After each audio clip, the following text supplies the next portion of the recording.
विवाह या मालिकेच्या 13 डिसेंबरच्या भागामध्ये भूमी आकाश निघताना आजी म्हणते, रागिणी अगं त्यांच्याशी बोलली नाहीस तर त्यांचा पाय कसा निघेल बरं? रागिणी म्हणते, आई असं कसं होईल की मी त्यांच्याशी बोलणार नाही? मला सुद्धा वाईट वाटतंय, पण यांना न बोलता मी कसा बरं निरोप देईन? आकाश बाळा, मला तुझी खूप आठवण येईल. मला तुला खूप मिस करेन. तू पण तुला मिस करशील ना? आणि रागिणी शेवटचा प्रयत्न करतच असते आकाशला थांबवण्याचा, पण हा पण प्रयत्न तिचा फेल होतो. भूमी सांगते, आत्या तुम्ही काळजी करू नका, आकाश माझ्यासोबत अगदी सेफ आहे.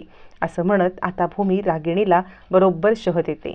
त्यावरती राजा काका भाऊक होतात आणि म्हणतात, भूमी माझा तुझ्यावरती पूर्ण विश्वास आहे. तू जे करशील ना ते व्यवस्थित करशील, आकाशची सर्वतोपरी काळजी घेशील. पण बाळा तरीसुद्धा माझं मन खूप भारी झालंय गं. आजीच्या पण डोळ्यात पाणी येतं. यावरती भूमी सांगते, राजा काका तुम्ही ना या घरातील सगळ्यांची काळजी घ्या. राजा काका म्हणतात, का गं भूमी तू असं का अचानक बोललीस? भूमी सांगते, राजा काका इतके दिवस आपल्या घरामध्ये ना जे काही चाललंय ना जरा विचित्रच आहे. म्हणजे या सगळ्यामध्ये तुम्ही सगळ्यांची काळजी घ्यावी अशी माझी इच्छा आहे. तर तुम्ही सगळ्यांची काळजी घ्याल ना?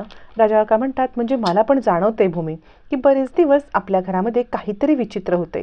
तू काळजी करू नको. तुझ्या दोन्ही बहिणी या घरच्या सुना आहेत, त्यांना जपण्याची जबाबदारी माझी आहे.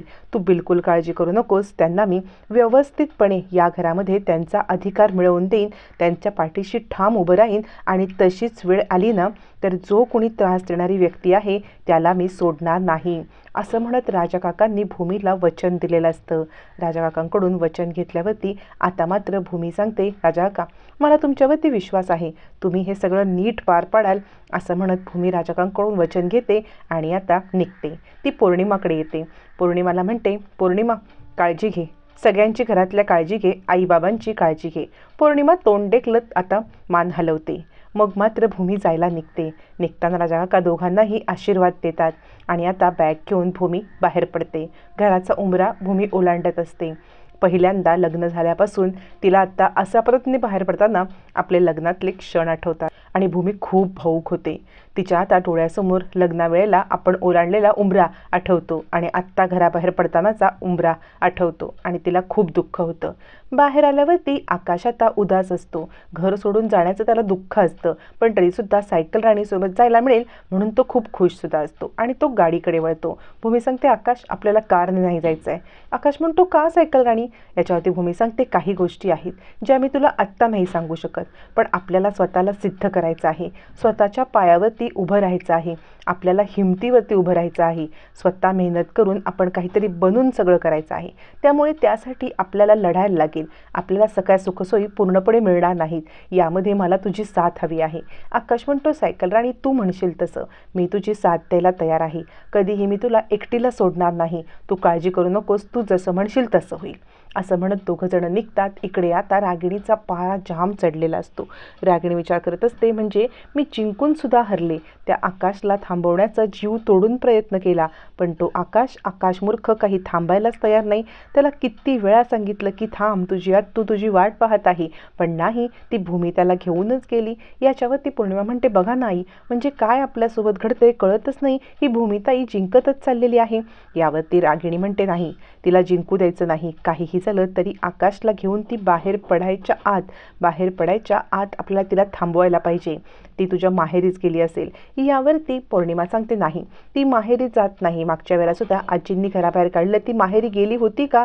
यावरती आता इकडे रागिणी म्हणते, बघ मागच्या वेळेला तुझा भाऊ प्रशांत तिच्या मागे ढाल बनून उभा नसल्यामुळे तिला आता कोणताही आधार नाही आहे. तिला माहेरी जाण्याविषयी आता विचार करावाच लागेल, कारण तिच्याकडे ना पैसा ना अडका. ती कुठे जाणार? माहेरीच जाणार. तू एक कॉल कर, तुझ्या घरी कॉल कर आणि विचार की तिकडे आले का. काहीही करून आकाशला आपल्याला थांबवायलाच पाहिजे. असं म्हणत रागिणी आता पौर्णिमाला घरी फोन करायला लावते आणि आता भूमीला आकाशला घेऊन जाण्यापासून थांबवण्याचा विचार करत असते. इकडे पौर्णिमाला कळत नाही की हिच्या डोक्यावर परिणाम झालाय का, कारण भूमिताई ही माहेरी जाणार नाही हे 100%. मग ही मला कॉल करायला का सांगते? आणि आता पौर्णिमाचा विषय खरा ठरतो, कारण भूमी ही माहेरी न जाता आकाशला घेऊन एका वेगळ्याच ठिकाणी चाललेली असते. आकाश सांगत असतो, सायकल राणी, याआधी आपण असं बाहेर पडलो होतो चांदण्यांच्यामध्ये, आठवतंय का? त्यावेळेला मी स्टार मोजले होते, ते स्टार 512 होते, मला अजूनही आठवतंय. आत्ता आपण काहीतरी करूया, मला भूक लागली. असं म्हणत आकाश आता भूमीला भूक लागल्याबद्दल सांगतो आणि आपण जयसिंगपूरला चालत चालत जायचं आहे का असं विचारतो. भूमी दमते, खाली बसते. आकाश आपल्या खिशामधून रुमाल काढतो. रुमाल काढून तो आता भूमीचा घाम पुसतो आणि म्हणतो, सायकल राणी, अगं किती दमलेस तू? भूमी म्हणते, नाही रे आकाश, मी खरंच काही दमले नाहीये. आकाश म्हणतो, सायकल राणी, तुला खोटं नाही बोलतायत, तुला बिलकुल खोटं नाही बोलतायत, तू न दमली आहेस. पण मला सांग, आपण चालत चालत जायचंय का जयसिंगपूरला? त्याआधी काहीतरी खाऊन घेऊया का? भूमी सांगते, आकाश बस येते, मला तुला काही महत्त्वाच्या गोष्टी सांगायच्या आहेत. तुला समजतील न समजतील, पण मी सांगते ते तुला नीट ऐकून घेतलं पाहिजे. असं म्हणत आता मात्र इकडे सगळं समजावून आकाशला भूमी सांगत असते आणि म्हणते, आपण सध्या जयसिंगपूरला जायचं नाही आहे. स्वतःला सिद्ध करायचं आहे की नाही, तर आपण आधी स्वतःला सिद्ध करून मग जयसिंगपूरला जायचं आहे. तुला व्हिडिओ गेम खेळायला आवडतो का? आकाश म्हणतो, हो, पण तू मला व्हिडिओ गेम खेळू देत नाही. ती मला सांगते की डोळे खराब होतात, म्हणून मी कधी जास्त व्हिडिओ गेम खेळत नाही. पण अथर्वदादा त्याच्या लॅपटॉपवरती मला गेम खेळायला देतो. पण गेमचं काय मध्येच? यावरती भूमी सांगते, आकाश, मी जे सांगते ते नीट ऐक. आपल्याला आत्ता हा गेमप्रमाणेच खेळायचा आहे. हा आपला गेमच चालू झालेला आहे. आकाशला कळत नाही की सायकल राणीला नक्की काय बोलायचं आहे. भूमी सांगते, हा आपला गेम आहे. या गेममध्ये एक एक लेवल पार करत आपण पुढपर्यंत जायचं आहे आणि ही मजल मारण्यासाठी एक एक लेवल पार करणं आवश्यक आहे. सगळ्यात महत्त्वाचं म्हणजे आपल्याला स्वतःला सिद्ध करून थोडेफार पैसे जमवून मग आपण जयसिंगपूरला जाऊन तिथे छोटासा बिझनेस सुरू करून मग आपण स्वतःला सिद्ध करायचं आहे.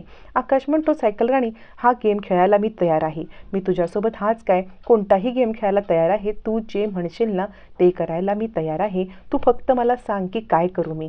असं म्हटल्यावरती भूमी म्हणते, हे बघ आकाश, आपण ना सगळ्यात पहिलं लेवल आहे ते म्हणजे घर शोधायचं. आपण या सगळ्यामध्ये घर शोधायचं, घरात राहायचं, थोडेफार पैसे कमवायचे आणि त्यानंतर जयसिंगपूरला जायचं. पहिली लेवल पार करण्यासाठी तू तयार आहेस ना?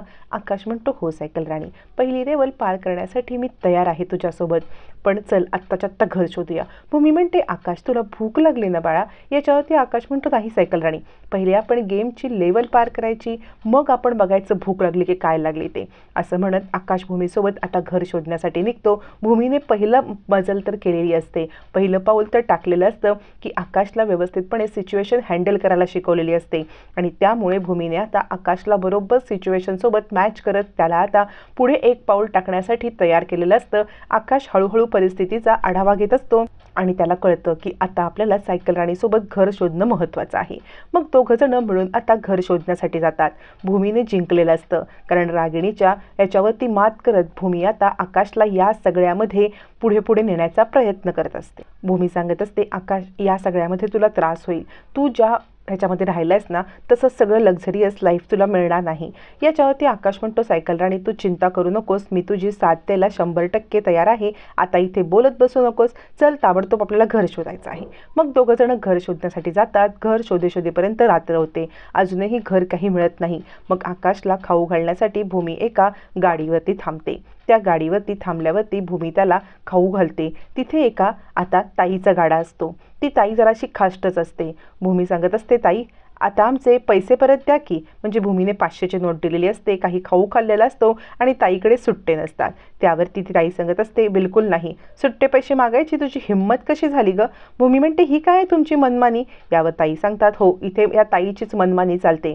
यावरती भूमी सांगत असते, असं काय करताय तुम्ही अक्का, द्या तरी म्हणजे पैसे. पण अक्का काही पैसे द्यायला तयारच नसते. भूमी म्हणते, तुमची मनमानी मी खपवून घेणार नाही. अक्का म्हणते, माझ्याच गाड्यावरती येऊन मला डोळे दाखवतेस? असं म्हणत आता ती भूमीशी चिडते. भूमी आणि अक्काची ओळख आता एका नवीन वळणावरती जात. हीच अक्का भूमीला राहण्यासाठी घर आणि तिला व्यवसायाचं देणार आहे. पण भूमी आता मात्र आकाश महाजन यांच्या बंगल्यापासून लांब आलेली आहे. पण भूमी नक्की कोणत्या गावी आहे, काय करणार आहे, हे रागिणीला खबरबात न लागू देता भूमी तिचा अचूक डाव खेळणार आहे आणि याच्यामध्ये अक्का तिची ढाल बनून उभी राहणार आहे. जी अक्का आता भूमीसोबत चिडत आहे तीच अक्का भूमीची साथ देणार. त्यामुळे मालिका पाहायला एका वेगळ्याच वळणावरती रंजक ठरणार.